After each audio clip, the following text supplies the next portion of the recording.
Good evening, everyone. The federal government's focus in today's budget was to make life more affordable for young people. The question now is whether millennials and Gen Zers will be sold on the financial pitch. Budget 2024 includes $52.9 billion in new spending, a significant portion of that for more housing.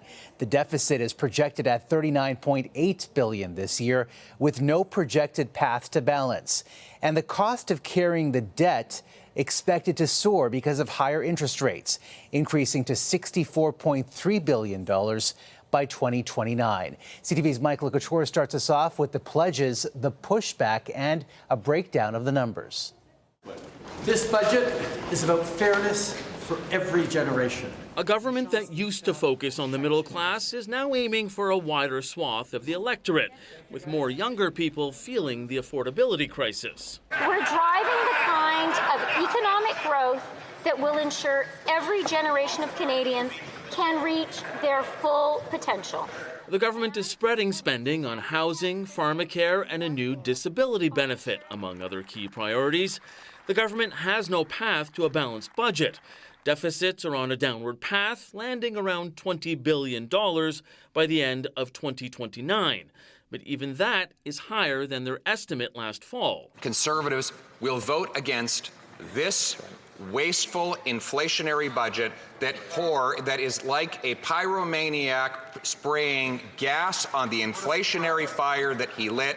Now, to pay for all their promises, the Liberals are implementing a new digital services tax and increasing the tax rate on capital gains from 1/2 to 2/3. It'll affect individuals who earn gains over $250,000, which is only about 0.13% of the wealthiest Canadians.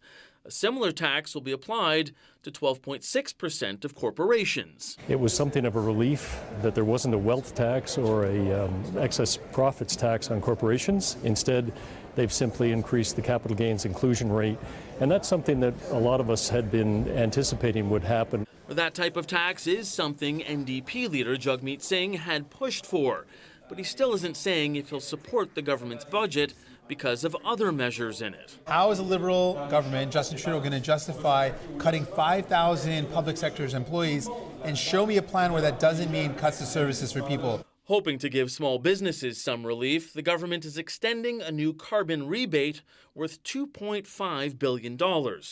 Backdated to 2019, it's expected to help 600,000 businesses. The budget did give more details on the Liberals' housing plan, but didn't address affordability in the short term. The government earmarked $1.1 billion over a decade to convert half of government office space into homes. The government will also look at redeveloping National Defence and Canada Post properties to create more housing stock. The cost of these deficits will continue to weigh on Canadians. The country's debt over the last 9 years has doubled to $1.2 trillion. Omar. Mike Couture in Ottawa, thanks.